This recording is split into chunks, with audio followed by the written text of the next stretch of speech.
Timing presque parfait. Ah putain. Je me suis levé super tôt parce que je voulais faire de la cuisine. J'ai préparé ma minute spatiale. Et je me suis trompé d'heure. Je me suis trompé d'heure, c'est pas la première fois que ça m'arrive. Ça m'arrive parfois, je fais pas fait gaffe, je vois 50, 50, 45, 50, je me dis oh putain, c'est l'heure. Je lance mon stream. Et heureusement le chat est là pour me dire Pépé, t'es un peu une heure plus tôt. Ça arrive. Mais tout était prêt, vous voyez. J'ai pas fini de monter pour le coup, mais et j'ai réussi à faire ma cuisine. J'ai fait une soupe de viande islandaise délicieuse. J'espère qu'elle va être délicieuse. Mais le problème, c'est que, bah voilà, j'ai lancé mon stream une heure plus tôt. Certains étaient là. Crotte au cul. Ah, le pseudo du diable. 11 mois, incroyable. Presque un an. C'est beau. Il y a le changement d'heure. En Islande, on change pas d'heure. Donc va falloir que je décale tous mes streams d'une heure. Eh non, mais vous savez, c'est une routine. J'aime cette routine. Donc là, je vais devoir, au lieu de commencer à 13h, je vais commencer à midi. Ça va me décaler tous mes streams parce qu'en Islande ils changent pas d'heure, ils s'en battent les couilles. Et voilà. Donc ouais, j'avais l'air un peu con tout à l'heure quand j'ai lancé en panique. Je lance mon truc et puis... Mais Pépé, tu es trop tôt. Y'a qu'à moi que ça arrive ce genre de conneries, hein. Quand même. Putain. En plus, j'ai plein de photos. On a eu une belle semaine. Alors on va aller voir ça. On a Firefly Aerospace qui a volé. Vous vous rappelez Firefly? Ils ont un beau lanceur. Mais ils volent pas beaucoup. Et quand ils volent, il y a des problèmes. Ils ont pété un premier étage au pad pendant un test. C'était il y a peut-être 3-4 mois. Je me rappelle, ils avaient explosé au pad pendant un essai du premier étage. Une belle boule de feu au Texas. Donc forcément, premier étage pété, pas de pété. Et j'avais dit, bon bah on va pas... tu vas pas regarder la F1. Je veux pas le mentir, mais ça m'emmerde la F1. Désolé, mais voir ces dépassements à la Mario Kart. Oh ça, je suis pas trop en retard. Mais si, tu es en retard. Tu devrais avoir honte d'être en retard, de ne pas être à l'heure. Ah, j'ai pas trollé, j'avais lancé le stream une heure trop tôt. On se fait un peu chier devant la F1. Hein. Je veux pas être chiant, mais on s'emmerde un peu. Hein. Et en plus, vous rajoutez là... On re-rentre dans une Mercedes domination. Je déteste Russell. Je déteste Russell. Je veux pas voir ça. Je vais peut-être attendre 2-3 courses. Salaud a été bloqué par mon automode. Misogynie. Non, je vais attendre 2-3 courses. Et puis selon comment ça évolue, on verra si on tire un trait sur la saison de F1. On verra. 3 fois plus de dépassement. Ouais, mais il faut voir les dépassements. Dépasser pour le principe de dépasser, j'appelle pas ça un dépassement. Si tu dépasses pour te refaire dépasser dans la foulée, avec juste un petit coup de batterie, le tir de Starlink. Non, mais tu crois que je me farcis les 3 tirs de Starlink par semaine? Alors quand je tombe dessus, oui, je les regarde, mais je tombe pas toujours dessus. Il y a eu un problème? Je crois pas, hein. Je crois pas avoir vu de problème sur mes feeds. Hein. Je crois pas avoir eu de problème. Ouais, donc... Firefly, ils ont retiré. Vous allez voir que Firefly, comme dit, ils ont eu des emmerdes, Firefly. Hein. Pour le coup, on rappelle jamais assez comme l'espace est compliqué. Et à quel point tirer une fusée est compliqué. On est trop habitué à voir SpaceX faire des dingueries. Hop là.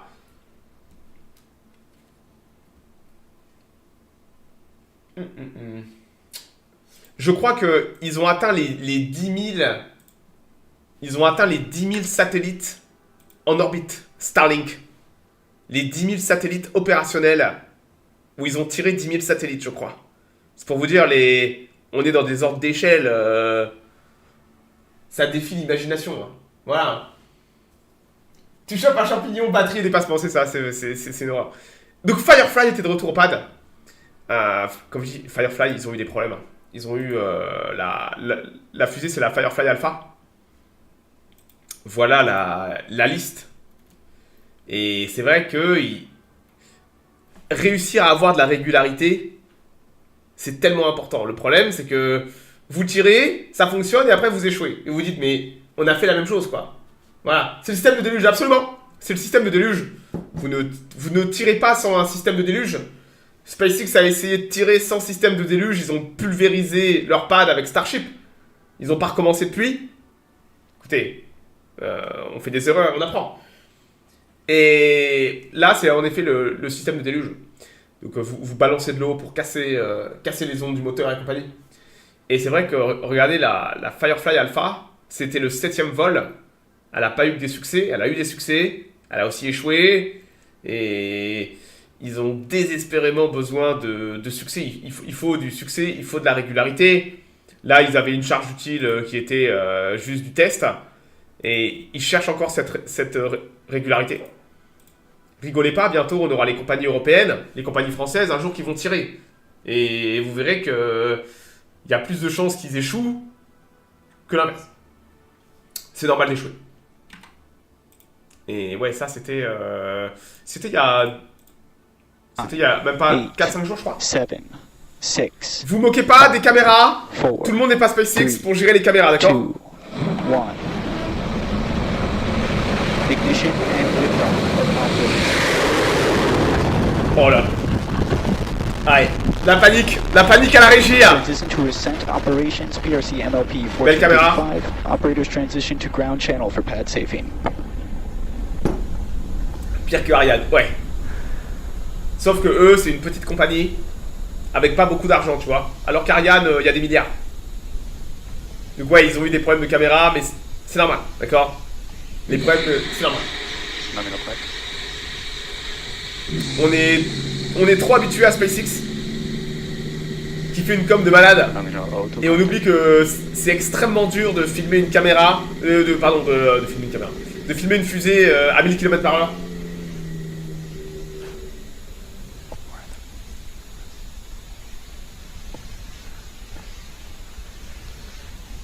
Ça a l'air de partir droit. T plus 1 minute. Vehicle is supersonic. Elle est très bien partie, elle a très bien volé et c'est un succès pour Firefly qui allait ils sont allés mettre ça en orbite. Donc ouais, on a une j'espère qu'ils vont réussir à réguler ça maintenant, qu'ils vont retirer, qu'il va pas falloir 6 mois pour tirer, qu'ils vont retirer dans quelques mois. Un mois c'est incroyable et qu'ils vont refaire un bon vol. Beau petit vol, très beau petit vol. Dites-vous que c'est pas c'est pas ce que je vais appeler un micro-lanceur, les mecs. C'est une grosse fusée. La Alpha. C'est une grosse fusée. C'est pas une Falcon 9, mais presque. Good auto. Et ouais, on peut se moquer des caméras, mais il y a personne en Europe qui sait faire ça. Beaucoup aimeraient. Et maintenant, il faut le refaire. Et c'est ça qui est difficile. C'est le refaire et le refaire rapidement. C'est le challenge. Il y a beaucoup de compagnies qui sont déjà allées en orbite. Malheureusement, on fait faillite parce que ça allait pas assez vite. Il faut tirer beaucoup. Il faut tirer beaucoup et il faut construire vite.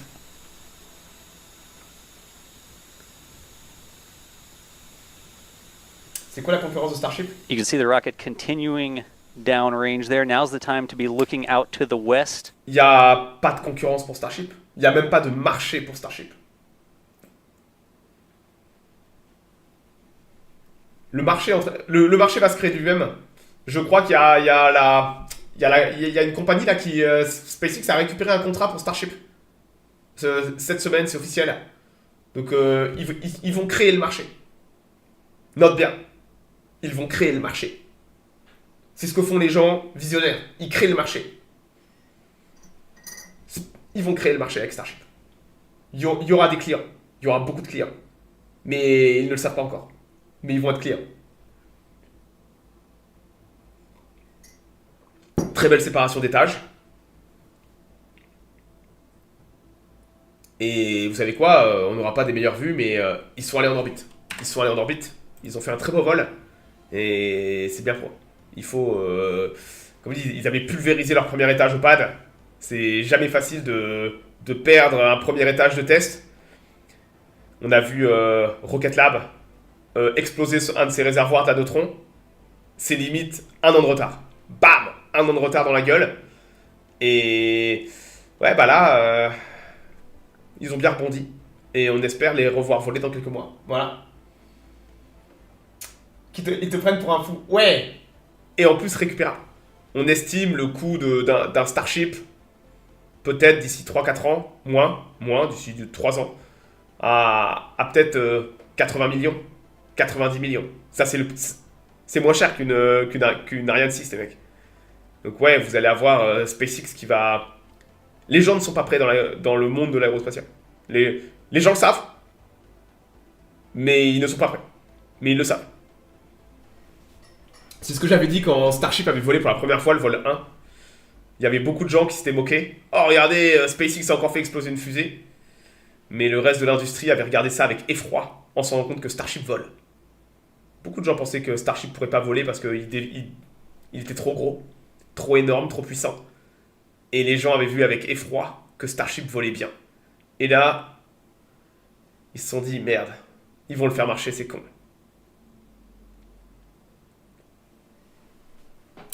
Ouais. Pas mal, hein. Firefly qui a bien volé. Hop là. Bravo. J'ai hâte de les revoir en pad, en espérant que ça prenne pas 6 mois pour refaire une fusée. C'est souvent le souci, hein. Être capable de faire voler une fusée une fois, c'est magnifique.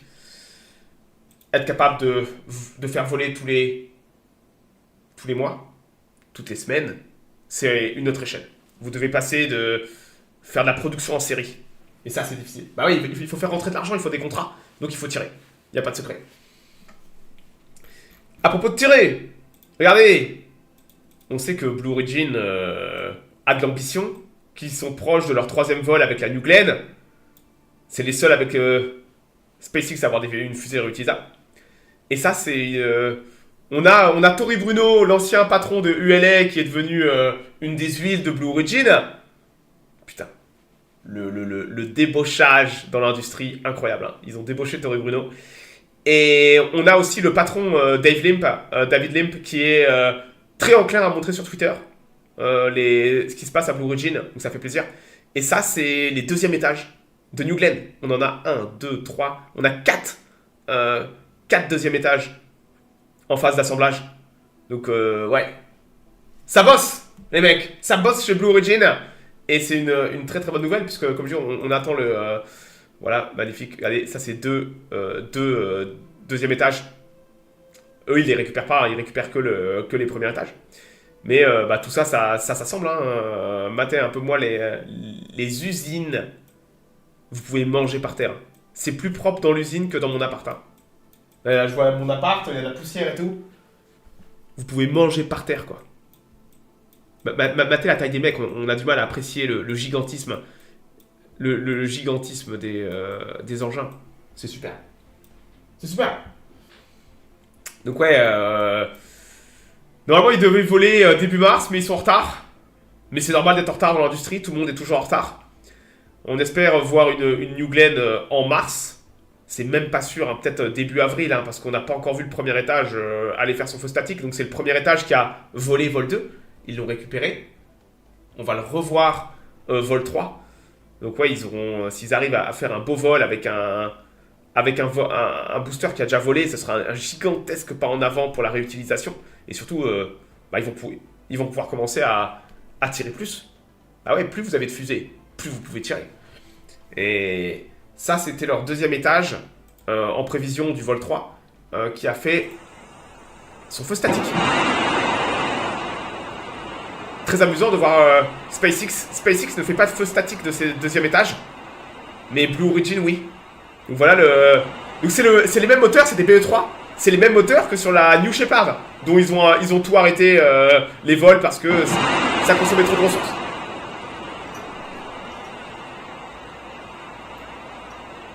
Ah ouais, mais tout ce qui touche la petite électronique, c'est encore plus propre. C'est encore plus propre. Donc là, vous avez le 2e étage qui a été mis à feu. C'est Dave Lim qui a montré, regardez ça, à Cap Canaveral. Ça fait drôle hein, de voir de les voir tester les deuxièmes étages. Je pense qu'à un moment, ils auront la confiance et ils arrêteront de les tester. Ou alors, vous testez juste les moteurs. Vous testez les moteurs, et c'est parti. Parce que c'est quand même une sacrée organisation d'amener le deuxième étage au pad, de faire un feu statique du deuxième étage.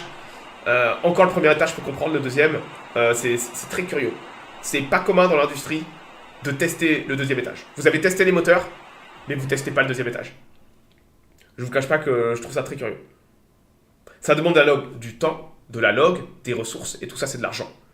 Et Blue Origin, ce sont les seuls dans l'industrie aujourd'hui à faire un feu statique du deuxième étage.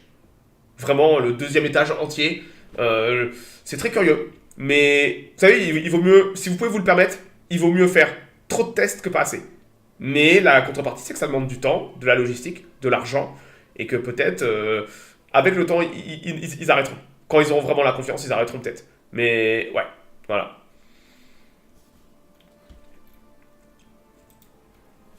Oh merde, attendez. Je veux pas mettre ces vidéos là. Voilà. Et on va passer à la minute SpaceX. Hein. La minute SpaceX, les mecs. Écoutez, SpaceX, ils continuent de tirer comme des zinzins des Falcon 9, d'accord? Ils ont aussi tiré pour EcoStar, des clients. Ils sont discrets. Ouais, ils sont discrets, Blue Origin. Mais moins qu'avant. Moins qu'avant, ils ont un nouveau CEO, Dave Limp, qui fait de la com. Et ça fait plaisir. Il va sur Twitter et puis il balance des vidéos. On a Tori Bruno, qui on sait lui aussi aime bien Twitter pour partager des vidéos. Et on voit des choses. Alors qu'avant, c'était vraiment le blackout complet au niveau information, Blue Origin. Maintenant, ils sont enclins à partager un petit peu plus de choses. Ce qui est des bonnes nouvelles. On n'est pas au niveau de SpaceX. Et encore, SpaceX, ils montrent ce qu'ils ont envie de montrer. Mais ça fait partie de la com. Et c'est important, la com. Hein. Voilà. Un feu statique d'un ship. Ouais, oui. T'as pas tort. SpaceX teste aussi ses deuxièmes étages avec Starship. J'ai tort. Je dis une bêtise. SpaceX, techniquement, teste aussi ses deuxièmes étages. Mais pour moi, Starship est un peu hors norme. J'aime pas trop comparer Starship aux autres fusées. Ils sont vraiment dans leur propre dimension. Et on pourrait même... Le deuxième étage de Starship, le ship en lui-même, est aussi puissant que les fusées standards d'industrie. Voilà. Pas de news de Artemis. Si, ça va voler pour le 1er avril. Les mecs, ils vont faire le rollout. Ils vont même pas retenter un wet dress rehearsal. Ils ont annoncé la date, 1er avril. C'est pas un poisson d'avril, putain. 1er avril. Le ship est une fusée. Oui. Et il faudrait aller vérifier. Mais je pense que le ship, donc Starship, le deuxième étage, il y a peut-être plus d'ergols dans le deuxième étage que dans Ariane 6. Je vais aller... Attends, vous savez quoi? Il s'avère que...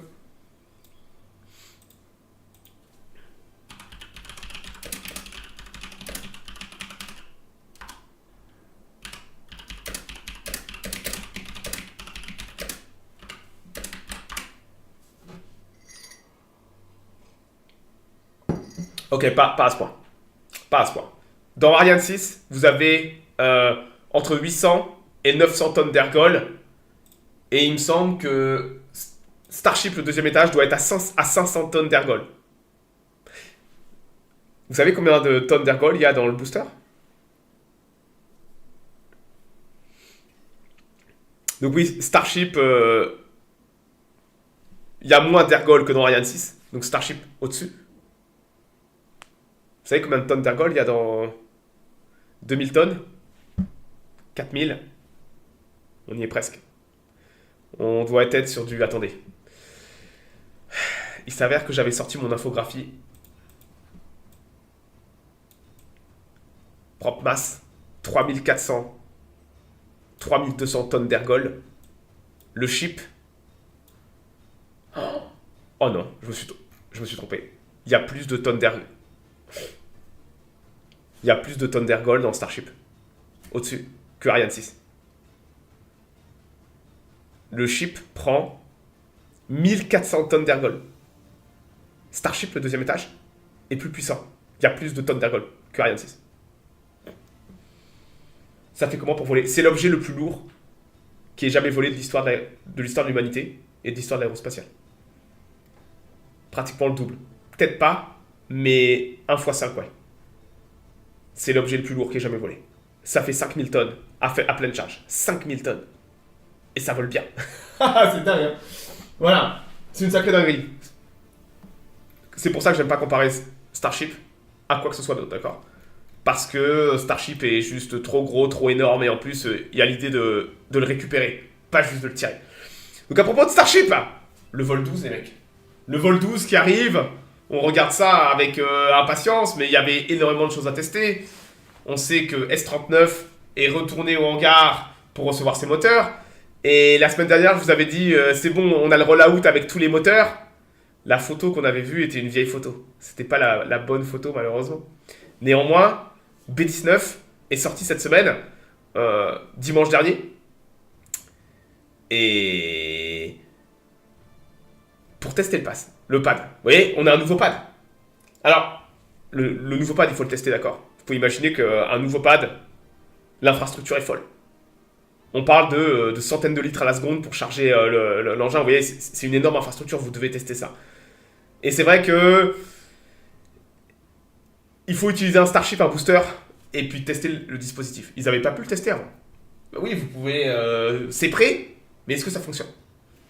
Donc ils ont envoyé B-19 au pad avec quelques moteurs pour simplement tester l'infrastructure. Et ils l'ont dit, bah écoutez, ils ont juste dit, SpaceX, on va activer le pad B, on envoie le booster au pad en vitesse, et on va activer le pad B. On va voir si le pad fonctionne. Bah ouais, vous avez vu la taille des infrastructures, quoi. C'est de la dinguerie. Donc ouais, on a hop là. Oh, je me suis totalement... Non, trompé avec mes photos. Ah voilà. Voilà. À 5h du mat, on a le premier booster V3, donc B-19, qui a quitté la baie pour aller... Vous savez, c'est incroyable de voir ça. Là, c'est une route publique. Donc là, c'est des gens. C'est pas des employés de SpaceX. Hein. C'est des gens qui étaient là à 5h du mat, un dimanche. Regardez, que des appareils photo, des caméras. Pour... Vous avez les flics, forcément, toujours. La route est fermée, officiellement. C'est une route publique. Donc eux doivent faire la demande officielle au juge du coin pour faire fermer la route. Et vous avez à 5h du mat les gens qui viennent pour ça, quoi. Si j'étais là-bas, je le ferais aussi. Hein. Alors, je me lèverais totalement à 5h du mat pour aller voir le booster le plus puissant de l'histoire de l'aérospatiale. Et ouais, bah, les gens étaient là pour voir ça. C'est totalement incroyable. Et regardez ça, le monstre. Putain. Regardez le Cybertruck. Le Cybertruck avec le générateur. Ils ont remplacé tout leur SUV et leur gros pick-up par une flotte de Cybertruck. Ils n'ont pas à aller faire les pleins d'essence comme ça, c'est pratique. Ils peuvent directement charger sur place. Et vous avez les Cybertrucks en escorte. Putain, c'est un autre monde. Hein. C'est un autre monde. Hein. Voilà.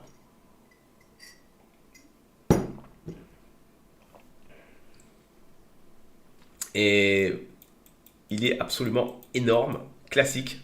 Il est superbe. J'ai beaucoup de photos. Au même moment, regardez, il était 5h34 du matin, un dimanche matin. Je sais pas si vous vous rendez compte. Hein. Un dimanche matin, 5h34, vous aviez B-19 qui va au pad pour activer le pad B, tester le pad. Et au même moment, vous avez S-39 qui rentrait de Massé pour recevoir ses moteurs. S-39 qui a fini sa campagne d'essai. Et sa campagne d'essai cryo. Et qui va recevoir ses moteurs maintenant pour info statique. En même temps. À 5h du mat.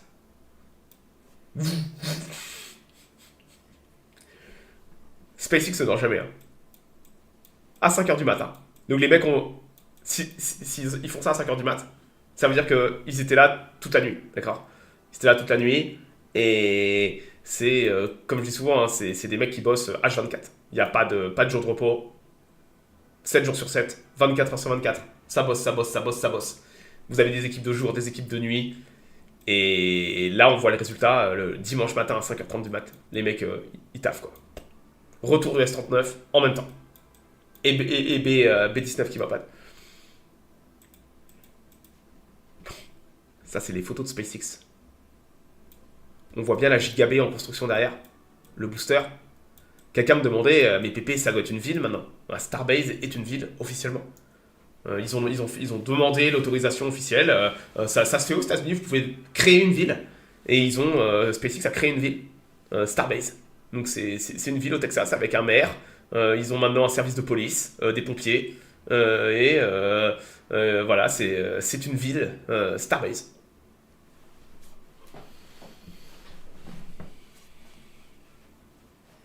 Newton pour ouais, absolument. Aller sur la Lune, c'est bien. Planter un drapeau, c'est bien. Mais faire une base lunaire à long terme, va falloir une sacrée fusée pour faire ça. Et Starship est taillé pour le rôle. Mais Starship n'est pas encore opérationnel. Donc mater le monstre. Ça, c'était peut-être en 2022. Regardez, ça c'était Starbase en 2022, les mecs.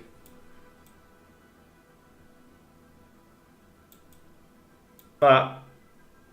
Vous avez vu? En l'espace de 3 ans, les mecs ont construit des méga structures. Les 2 gigabits il y a 2 ans n'étaient pas là. Les villes reçoivent des subventions. Ouais, ils auront des subventions sûrement pour la voirie. Mais ils en avaient déjà avant. Le Texas leur file du pognon pour réparer les routes. Ouais, c'est des sacrées subventions. Les mecs, ils vont sur 11 millions d'abonnés sur Starlink. Vont faire 15 milliards de dollars de revenus, mais ouais, t'inquiète, ils ont besoin de subventions. Ils ont besoin de ils ont besoin de 20 000, 30 000 dollars pour réparer la route.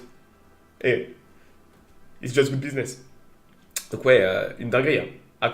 L'évolution en quelques années.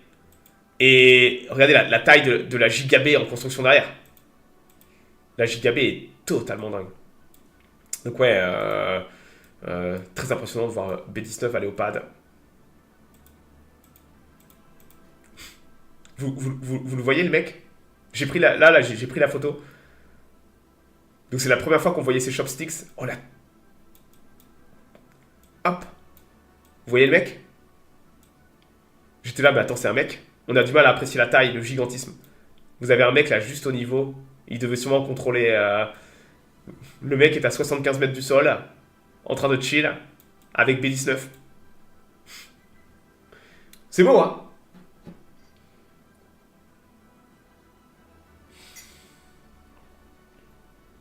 C'est beau. Donc là, c'était avant...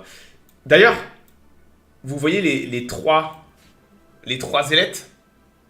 Il n'y en a pas de quatrième. Là où la version V2 de Starship avait 4 ailettes, donc les ailettes qui permettent de diriger le booster quand il descend, ils en ont plus que 3. De l'autre côté, il n'y a pas d'ailettes. Ils ont supprimé, en faisant des mathématiques, et avec la data qu'ils ont, ils se sont dit, on peut faire la même chose avec 3 ailettes au lieu de 4. Dites-vous qu'une ailette, elle doit peser, je crois, 3-4 tonnes.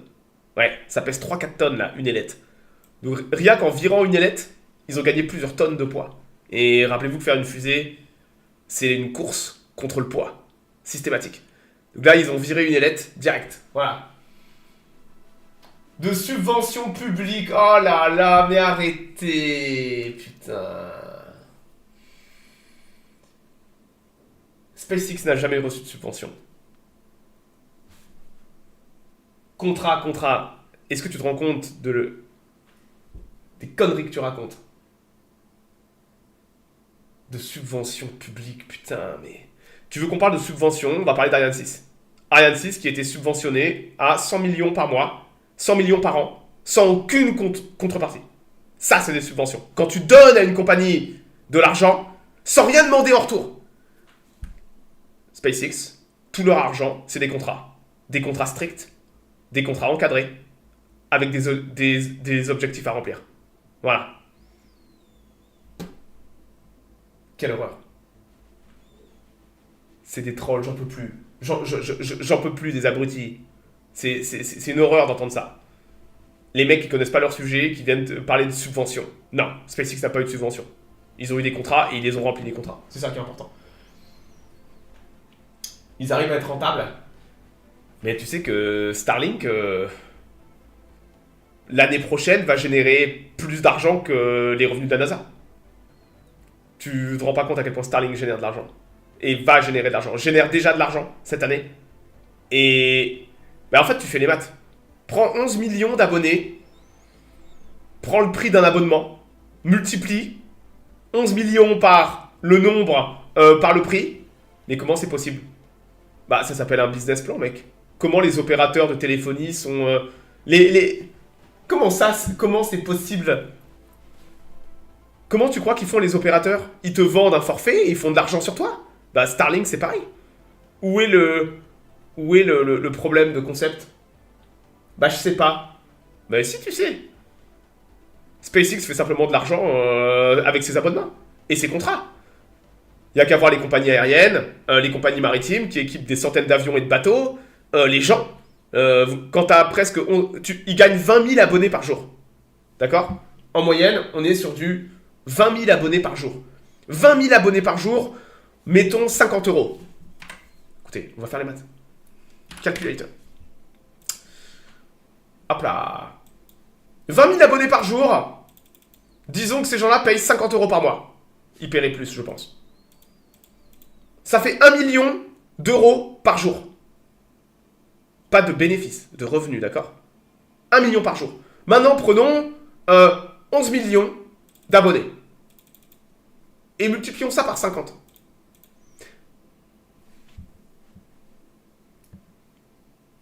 Et si on multiplie par 100? Parce que je pense que les gens payent plus. Oh, attendez. Plus 0. Hop. Merde. Voilà. Ah ouais. Ah, ça se compte en milliards, les mecs. Mais comment c'est possible que le marché soit si rentable? Comme des patrons sur le marché. Bah, ils ont pas de concurrence. Tu sais, c'est ce que je répète toujours. Ils sont dans une position... C'est le rêve du commercial. Position de monopole. Ils sont seuls sur le marché. Il y a un marché qui a besoin d'Internet. Il y a des milliards de gens qui n'ont pas Internet aujourd'hui sur Terre. Starlink est une option. Et ils ont un produit exceptionnellement bon. Et quand tu as le produit, un très bon produit, et que tu es en situation de monopole, ça va se vendre comme des petits pains. Tout simplement. Je suis resté au monde de l'ADSL. C'est juste les plus forts, oui. Mais c'est pas gratuit. Ils ont fait des investissements de dingue. Et là, vous comprenez pourquoi ils ont fait des fusées réutilisables avant tout le monde. Pour pouvoir tirer beaucoup pour Starlink. C'est un écosystème incroyable. Ils sont dans une autre dimension, Starlink. Ils sont dans un autre espace. Ils ont 20-30 ans d'avance sur quasiment tout le monde. Il n'y a que la Chine qui met les bouchées quintuples pour essayer de rester dans la course. Regardez ça. Le nouveau pad, putain, les mecs, on a suivi la construction de ce pad depuis le début, depuis les fondations, regardez-le. Il a fallu presque 8 ans au CNES pour construire le pad de Ariane 6. 8 ans. 8 ans. 8 ans au CNES pour activer le pad d'Ariane 6. Là, vous avez SpaceX, en l'espace de 1 an et demi, qui a construit ce pad absolument gigantesque. HLS à la concurrence Blue Origin. Bah, c'est déjà ouvert à la concurrence. Blue Origin a été choisi pour aussi faire un atterrisseur lunaire, mec. T'es un peu à la ramasse, toi? T'es pas le couteau le plus affûté du tiroir, dis-moi. Blue Origin, ils ont aussi un contrat pour... ont mis la menace... Non mais mec, tu vis dans quel monde pour être autant à la ramasse? Ça fait déjà 2 ans, je crois, que Blue... Non mais attends, rassure-moi, tu trolls? Ou t'es complètement con? La NASA ont mis la menace... Mais T'as conscience qu'il y a deux atterrisseurs depuis 2 ans quasiment, hein. Comment tu fais... Attends, mais vous savez, il y a des gens, ils s'informent sur YouTube, ils écoutent des youtubeurs qui racontent des quantités absurdes de conneries sur le sujet, parce que ça fait du clic. Il faut détester SpaceX, il faut détester Elon Musk, et ça fait des clics, d'accord? De détester ce que fait SpaceX. Et vous avez des gens, ils gobent tout ce qu'ils voient, que ce soit dans... Je demande. Voilà. 8 ans au CNES, écoute, ils ont fait de leur mieux au CNES. Ils ont fait de leur mieux, ils ont fait un beau pad. Soit trop jeune, soit un troll, peut-être, hein. J'avais pas suivi du tout. Bah si t'as pas suivi du tout, va te renseigner. J'avais vu un truc sur Twitter et je me suis demandé, putain, t'avais vu un truc sur Twitter. C'est quoi la phrase? Il vaut mieux se taire et éviter de montrer qu'on est con plutôt que de le confirmer en ouvrant sa gueule. C'est pas ça? C'est comment l'expression? Il vaut mieux parfois se taire pour éviter de prouver qu'on est con, c'est ça? Faut garder ton sang-froid, j'ai l'habitude. C'est mystique la malice, c'est pas le couteau le plus affûté du tiroir, il est pas méchant. Je me rappelle plus de l'expression, elle est incroyable.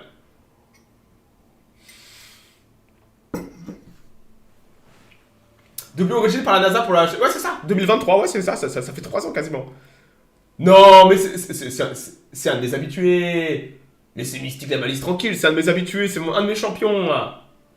Il vaut mieux fermer sa gueule et éviter de passer pour un con plutôt que de l'ouvrir et de laisser aucun doute sur le sujet.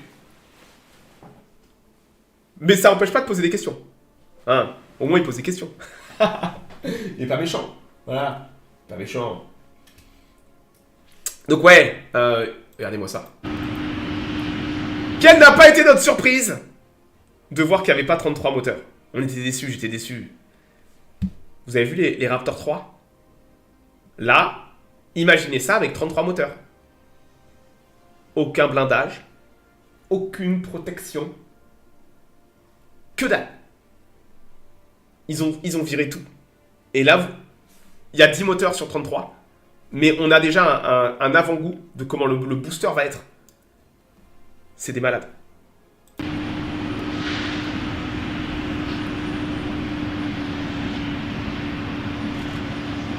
Je suis pas un expert sur le sujet, mais oui, t'inquiète, mec, t'inquiète. On est tous des experts en expertise, moi le premier. Incroyable de voir les moteurs comme ça.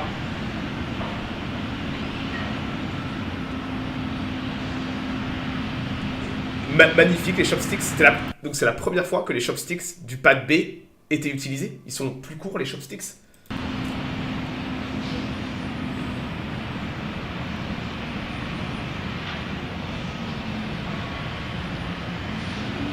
Ils sont pas alignés sur un plan commun. En fait... Attends. Les boosters, ils ont mis des moteurs sur... En fait... Ils ont mis des moteurs possiblement pas pour faire un feu statique. D'ailleurs, ils n'ont pas fait de feu statique. Où est mon infographie? J'ai perdu mon infographie. Pépé a perdu son infographie. Allez là. Ils ont mis des moteurs de chaque... Ils ont mis peut-être 2 moteurs, 3 moteurs de chaque rangée au niveau cercle. Voilà. Il y a juste rien, il y a juste rien. Pour ceux qui, peut-être que, comme il dit, certains se rendent pas compte, mais voilà à quoi ressemblait un Starship il y a pas longtemps. Comme ça. Ça, c'était la version V2. Là, il y aura 33 moteurs comme ça. Mais voilà à quoi ça ressemblait. Tout était blindé sur les côtés, mais aussi à l'intérieur. Chaque moteur était blindé avec son propre sarcophage de protection. Regardez, ça c'était les Raptor 1. Le premier booster, quand c'était ça n'a pas volé. C'était le démonstrateur technologique. C'était le premier, c'était les Raptor 1. Vous vous rendez compte? Personne ne sait comment ils ont fait ça. Vraiment. Personne ne sait comment ils ont fait ça. C'est le même moteur plus puissant. C'est un secret dans l'industrie. Légèrement décalé en théorie. Visiblement, on savait qu'il y avait un petit décalage. Mais ouais, ils sont pas à la même hauteur. C'est fou, hein. L'évolution rapide. 33 moteurs. Donc on a hâte de voir 33 moteurs Raptor 3. À nu. Donc tout ça, c'était blindé. Je crois que j'ai une photo de blindage, justement. Ça, c'est... Alors ça, c'est pas le booster, c'est le chip. Non. Oh. C'est du porno. Vous montrez ça à quelqu'un, il va vous dire, mais c'est de l'IA. C'est tellement clean que quelqu'un va vous dire, mais c'est de l'IA, c'est une photo de l'IA. C'est l'IA qui a créé ça. Pas du tout. C'est les Raptor 3. Ils sont absolument magnifiques. Ah putain. Ils sont magnifiques, hein. Je suis désolé, hein. Ils sont absolument superbes. Aucune protection. La protection, c'est la fiabilité du moteur. Aucun câble, rien. Comme je vous dis, hein, voilà à quoi ressemblaient les Raptor 1. Personne ne sait comment ils ont fait ça. C'est une dinguerie. Une pure dinguerie. Et... Alors, il faut que je trouve... Il faut que je trouve les... Ah voilà, les plaques de blindage. Et voilà à quoi ça ressemblait avant. Vous voyez? Donc là, vous avez une plaque de blindage qui vient se mettre autour. Là, c'est les moteurs sans la plaque de blindage. Mais voilà comment étaient les Raptors. Donc ça, c'est le chip. C'est pas le booster, c'est le chip. Mais voilà comment ils étaient entièrement blindés. Dans un sarcophage. Voilà.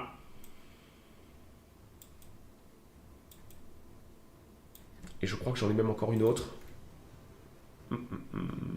Yes. Et ça, c'est le chip. Et voilà à quoi ça ressemblait. Quand ils sont blindés. Ouais. Donc ça, c'est pas le booster, c'est le chip. Et vous voyez un peu le blindage? Ils étaient entièrement encastrés. Donc ils ont viré tout le blindage. Ils ont dû gagner une quantité absurde de tonnage. Environ absolument tout le blindage. Toutes les plaques de protection. Tout ça, c'est du poids. Il faut le soulever. Et ils ont augmenté la puissance des moteurs. Ils ont viré une quantité de poids absurde. Et... Ah, c'est très très impressionnant. Donc on a hâte de voir 33 moteurs. 33 moteurs maintenant. Donc là, c'était pas pour faire un faux statique, c'était pour activer le pad. Pour tester le pad, bah ouais, mais vous avez un nouveau pad. Vous savez pas si le pad, il va fonctionner. Oh, ça c'était quoi nous ramener? Le monstre.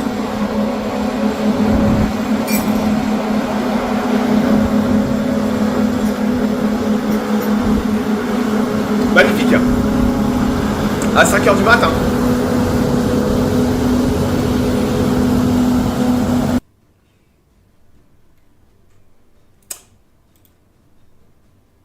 On aurait pu se dire, écoutez, on active la ferme orbitale, on met un peu de jus dedans, vous voyez. Alors on active tout, les conduites, on met un petit peu de jus, puis on regarde si ça fonctionne. Bah ouais, il faut connecter ça à la ferme orbitale, et rappelez-vous, pour charger les argoles, là, c'est des centaines de litres à la seconde.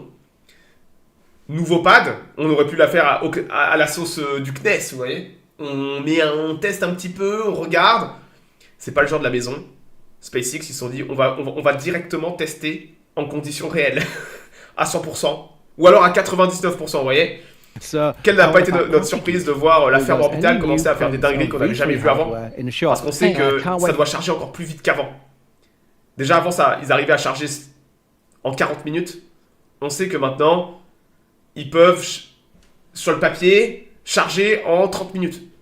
Mais entre le dire et le voir,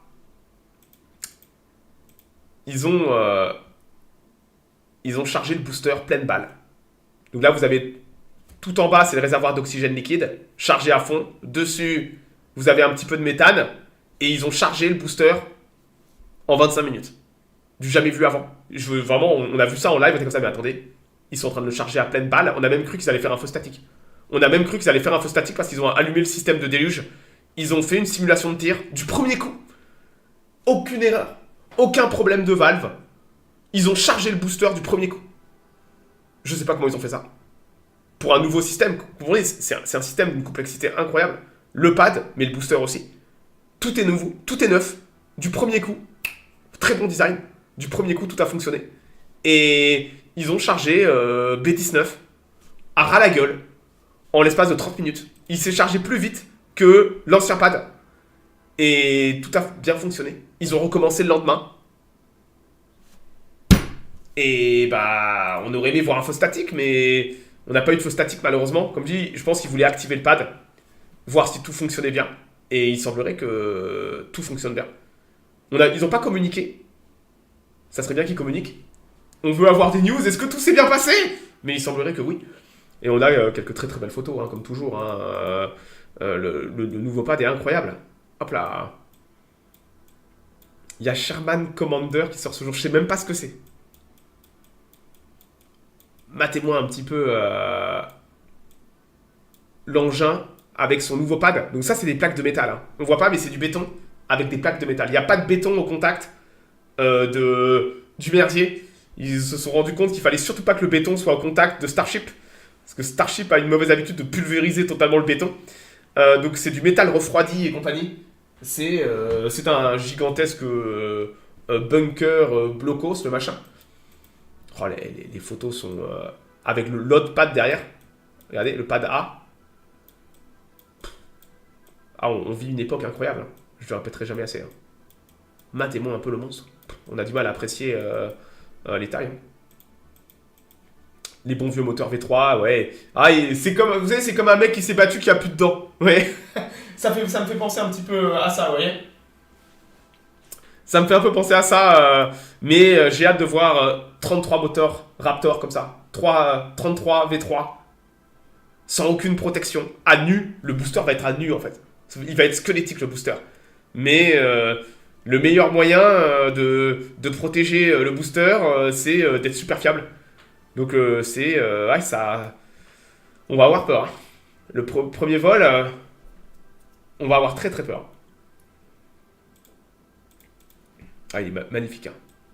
C'est vraiment un énorme blocos, leur nouvelle table orbitale.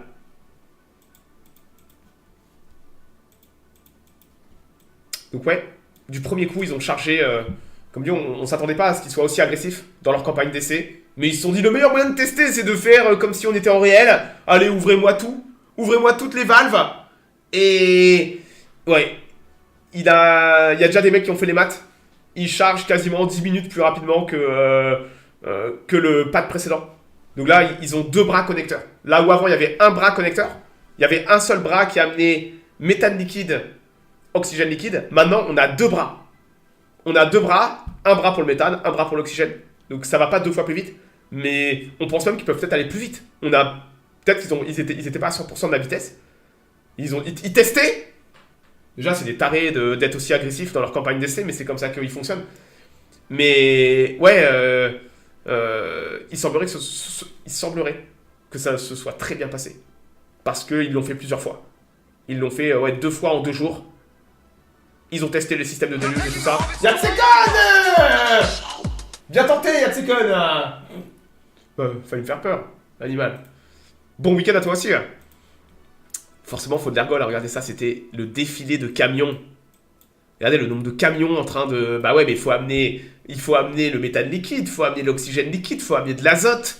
1, 2, 3, 4, 5, 6, 7, 8, 9 camions. 9 camions qui arrivent pour charger la mule. Et ouais, ça consomme tout ça. Ça consomme. Donc ouais, on est à... Hier, ils ont fait quelque chose. Ils ont enlevé le booster du pad et ils l'ont reposé sur son espèce de stand. Sauf qu'ils n'ont pas ramené le booster. Ça fait 24 heures que le booster est juste posé et on ne sait pas ce qu'ils font.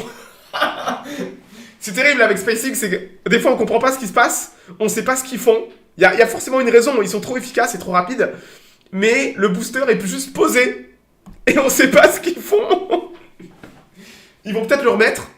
Ils vont peut-être le renvoyer au... peut-être qu'ils considèrent que la campagne d'essai est terminée et qu'ils vont le renvoyer... Le pad est activé, ils vont le renvoyer au hangar pour recevoir les moteurs.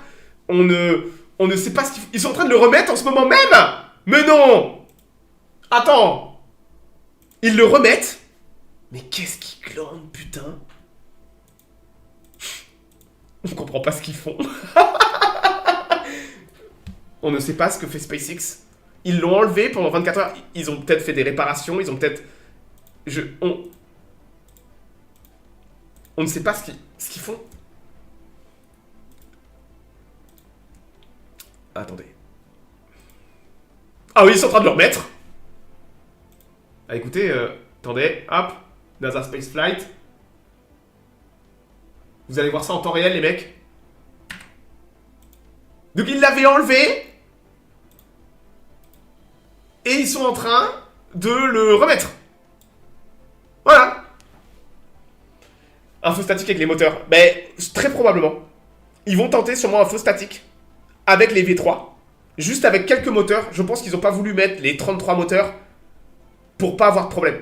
Ils veulent pas péter 33 moteurs s'il y a un souci. Donc ils ont mis 10 moteurs. Ils ont mis des moteurs sur chaque cercle de moteurs. Et ils vont sûrement faire un feu statique. Parce que là on pensait qu'ils allaient le renvoyer au hangar. On pensait qu'ils allaient le renvoyer au hangar. Mais il s'avère que non. Ils sont en train de le remettre. Là, c'est live, ce qu'on a là. Adrien, suivre au live. Bah ouais, mais je peux pas en même temps faire un live et suivre. Tout à l'heure, quand j'ai lancé mon live, il était posé. Ça va trop vite, les mecs. Ils vont très probablement tenter un feu statique, peut-être demain ou après-demain. Et on va voir. Ils vont juste voir. C'est la première fois qu'ils allumeront les moteurs V3, autre que à McGregor. Et sur leur configuration en solo pour les valider. Donc je pense qu'ils voulaient pas prendre de risque de mettre tous les moteurs. Et ils vont juste... Ils ont activé le pad. Ça a l'air de s'être très bien passé. Maintenant ils vont passer à l'étape suivante. Faire un feu statique. Si ça se passe bien, si les moteurs se comportent bien, le pad se comporte bien, retour... et qu'ils vont récupérer de la data aussi. Retour au hangar. Allumage en direct. Non, c'est pas... Tu peux pas faire ça d'un claquement de doigts. Ils n'ont pas le droit non plus. S'ils veulent faire un feu statique, il y a une procédure administrative à respecter. C'est pour ça qu'on sait quand ils vont faire un feu statique, c'est que on a les informations. La route est publique et tout ça. Tu peux pas juste activer les moteurs comme ça. C'est un monstre, d'accord? Donc ouais, écoutez, on a... Incroyable, hein? Incroyable. Ils sont en train de le reposer. Ils l'ont enlevé pendant 24 heures. Devait y avoir un problème avec quelque chose. Devait y avoir un souci avec quelque chose. Et il n'y avait pas besoin de le renvoyer pour régler le problème. Ils pouvaient le faire directement sur place. Ils ont résolu le problème. Ils le remettent en place. Ça sent le feu statique. Ça sent le feu statique. Ils ne peuvent pas ne pas faire un feu statique. Sinon ils l'auraient renvoyé. Je ne sais pas. Personne ne sait. On n'est pas SpaceX. Mais ça vous dit la vitesse. La vitesse à laquelle ils vont. En termes de développement et tout ça. C'est dingue, hein? Ouais, c'est ça, ils vont pas y aller à fond. Ils ont appris. Ils vont y aller mollo. Ils vont y aller avec quelques moteurs. Ils vont voir si ça fonctionne bien. Avant de mettre 33 moteurs d'un coup, ils vont déjà en allumer 10. Voilà. C'est pour faire sortir les flammes, absolument. Sortir les flammes. T'as aussi dessous... je remontrais des photos du design du pad. J'ai vu des mecs qui disaient que c'était le pad le plus dingue qu'ils aient jamais vu de l'histoire de l'aérospatiale. En termes de design, à proprement parler. Là où le pad A était très rustique, et Starship avait pulvérisé le pad A, le pad B est un super design. Le problème c'est que Starship abîmait son pad. Il est tellement puissant, le chip là, le booster entre autres, qu'il fallait presque un mois de réparation. Le problème c'est que rappelez-vous, SpaceX n'est pas content de ça. SpaceX ils veulent tirer tous les 2-3 jours un Starship. Voire même tous les jours. Ils veulent falconiser ça. Si votre pad est trop endommagé, c'est que votre design n'est pas bon. Il faut un design où il n'y a pas besoin de réparation. Ou quasiment pas besoin. Juste une journée de réparation. Max. Voire moins. Et SpaceX a totalement refait son design avec les leçons qu'ils ont apprises pour essayer d'avoir le moins de dégâts possible. Mais c'est pas facile de ne pas avoir de dégâts avec un tel monstre. C'est 33 moteurs, c'est 2 fois une Saturn V au décollage, quoi. Et c'est vrai que SpaceX, ils sont là, ils nous font un design où ce sera pas endommagé. Donc ils sont arrivés avec ce design-là, et on va voir s'ils vont en être contents ou pas. Et s'ils sont pas contents, ils retourneront à... Ils modifieront encore. Et on aura un nouveau pad, un nouveau design, où ils vont encore le modifier. Magnifique, hein. Bon, on a ça en live, voilà. Il est 8h53 8h53 samedi matin au Texas. Et là, vous les avez en train de remettre le booster en place. On dirait pas, mais il faut ça millimètre par millimètre. Hein. Tout est programmé. C'est pas un mec avec sa télécommande qui s'amuse, d'accord? Tout ça, c'est un programme informatique qui gère et il n'y a pas un seul mec autour. C'est totalement... Personne n'a le droit d'être là pour des raisons de sécurité, vous pouvez vous en douter. Voilà.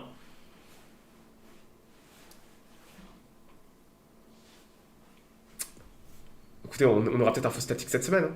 On aura peut-être un feu statique cette semaine. Et pendant ce temps, les infrastructures. Regardez la gigabé. Ça monte, hein. Belle bête, hein. Elle sera bientôt... elle avance bien. Je pense qu'elle sera finie à la fin de l'année. Q4 2026, ça sent bon. Hein. La vitesse à laquelle ça va. Et vous avez la même en Floride. La course DB, je pense que la Floride est en avance. Ils ont déjà posé un nouvel étage J'ai vu quelqu'un dire une chose très intéressante. Ils veulent terminer, ils sont en train de rusher celle de la Floride parce qu'ils veulent la terminer avant la saison des ouragans. Entre autres, les protections. Elles sont immenses, les grues en Floride. C'est les mêmes grues. En fait, les grues grandissent d'elles-mêmes. La grue est designée. La grue peut elle-même elle peut grandir d'elle-même, la grue. Elle est designée pour pouvoir se mettre elle-même un truc et elle peut monter toute seule. Et ouais, j'ai vu un mec qui théorisait que ils sont en train de rusher la Floride en termes de protection à cause de la saison des ouragans. Et ils veulent surtout pas que la baie soit grande ouverte quand la météo sera vraiment mauvaise. Donc ils sont en train d'essayer de rusher, entre autres, le blindage et les protections autour de la baie pour l'arrivée de la mauvaise saison. Ça a de la gueule. Hein. Le code du travail dans SpaceX 35 heures, ça n'existe pas. Hein. C'est plutôt 70 heures chez SpaceX. Hein. Hein, c'est une compagnie qui va te mettre en burn-out. Hein. SpaceX est légendairement connu dans le milieu pour être une compagnie qui va tout prendre. Hein. Mais il y a des gens qui sont prêts à faire sacrifice. Les gens sont heureux de venir bosser chez SpaceX parce que c'est des tarés et qu'il y a une vision. Et on sous-estime à quel point les gens sont contents de bosser quand il y a une vision. Et puis, vous allez récupérer des actions SpaceX, les mecs. Hein, bon moyen de devenir millionnaire. Hein, voilà. Allez, les gigabits. Et voilà. Au Texas. Monstrueux. Donc ouais, on a du mal à croire que en 2022, ça ressemblait à ça. Hein. Voilà. En 2022, il y avait des tentes pourries. Musk, il disait, ouais, on est des garagistes. On bosse dans des tentes infestées de moustiques avec quasiment aucune protection. Et bah maintenant, les mecs, ils ont... en même temps qu'ils construisaient des Starships, ils ont construit une gigantesque usine. Des baies pour le stacking. Et là, ils sont en train de faire une gigabay. Ne me demandez pas comment ils font. Je ne sais pas. Quand je vois comment travaillent d'autres personnes dans l'industrie, je me dis, mais... Ils sont complètement tarés. Mais c'est SpaceX, quoi. Voilà. Et en même temps, regardez, ça, c'est Ship 40. Ils sont en train de stacker. Donc, on a vu S-39, qui doit recevoir ses moteurs au moment où on parle.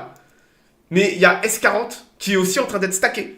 On a déjà un autre Starship, qui est en presque terminé. Parce qu'on a vu qu'il était en train d'être... Il a même reçu ses flaps, je crois. Donc ouais, on a déjà un autre Starship de près. Ah, ça va vite. Hein. Et vous vous rappelez le pad A. Hein, le pauvre pad A, ils ont tout cassé. Regardez le pad A. On a déjà la tranchée. Ils sont en train là de poser la forme de la tranchée avant de creuser. Mais ça va très très vite. Le pad sera fini... je mets une pièce Q1 2027. À la vitesse à laquelle ils vont. Q1 2027. Ils auront fini le pad. Les chopsticks sont déjà prêts, il y a déjà beaucoup de choses de prêtes. Et Q1 2027, je dirais mars 2027, dans un an. Dans un an, ils auront fini le pad, je pense. Ça va aller très très vite. Ils vont creuser comme des malades, ils vont amener une table orbitale, et si c'est pas prêt pour Q1 2027, ce sera Q2 2027. Mais l'année prochaine, ils auront deux pads opérationnels. Ce qui est incroyable. Hein. La plupart des fusées, elles ont un seul pad généralement. Bah là, vous aurez Starship qui aura 2 pads au Texas et un pad opérationnel. Je pense que le premier pad opérationnel en Floride, ce sera cette année, Q3 ou Q4 2027. Et il y aura 2 autres pads en construction.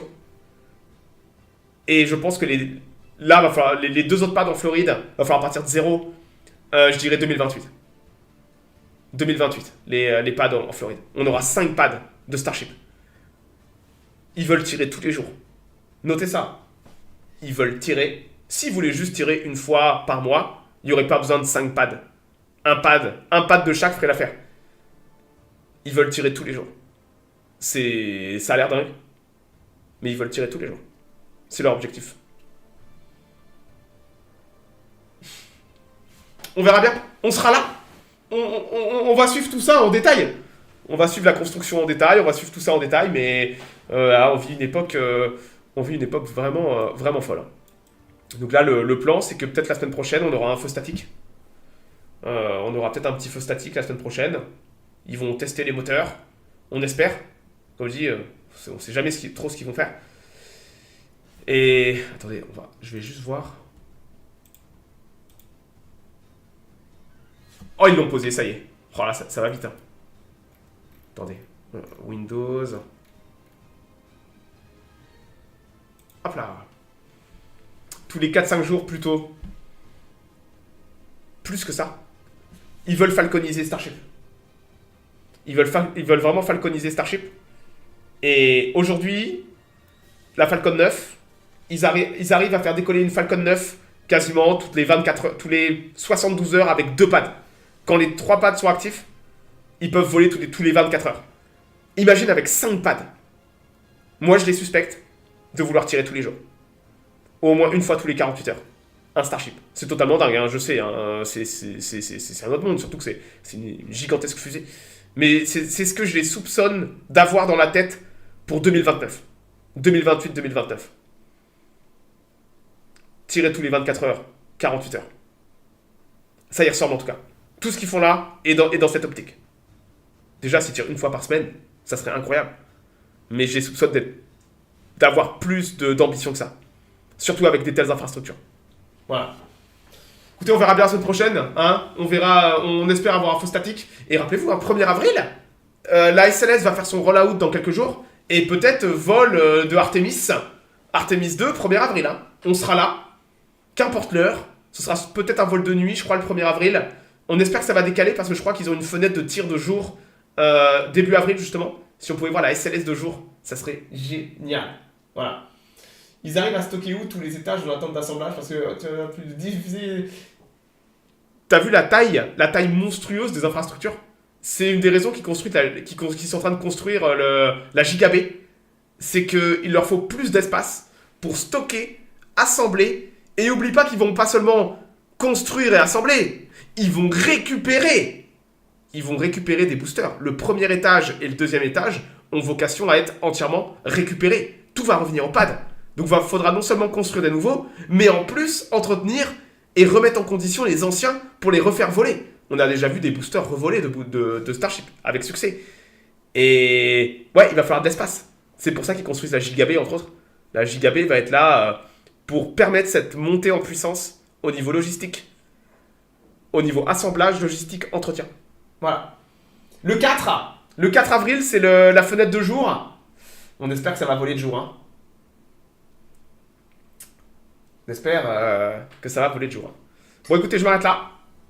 On refera une news spatiale la semaine prochaine et on espère qu'on aura un beau feu statique cette semaine. On espère. Et sinon, ce soir, je ferai... Il m'a fait peur, putain! Coigné! Animal! Je sens que quand je commençais à me déconnecter, là, je ferai du Divide and Conquer ce soir. On continuera le run avec Dorvignon. On va peut-être même le finir, je pense. On n'en est pas loin. Et sinon, demain, Warguns, on parlera du MP40. Vous savez, le submachine gun SMG allemand, pistolet mitrailleur, MP40. Et, oh putain, j'en perds même mes lunettes, j'en perds mon monocle. Et en soirée, on fera un Warlog sur les Liberty Ships. Les bateaux Liberty, peut-être que certains ne connaissent pas ce que c'est que les Liberty Ships. Pendant la Seconde Guerre mondiale, la dinguerie qu'était l'assemblage de ces bateaux. Ce qui n'est pas sans rappeler ce que fait SpaceX avec les Starships, justement, et les Falcon 9, en termes de vitesse de construction. Donc ouais, on parlera de ça. On ira voir des mecs qui soudent des grosses plaques de métal. Voilà. Et sinon, passer un bon week-end, peut-être à ce soir ou dans les prochains jours.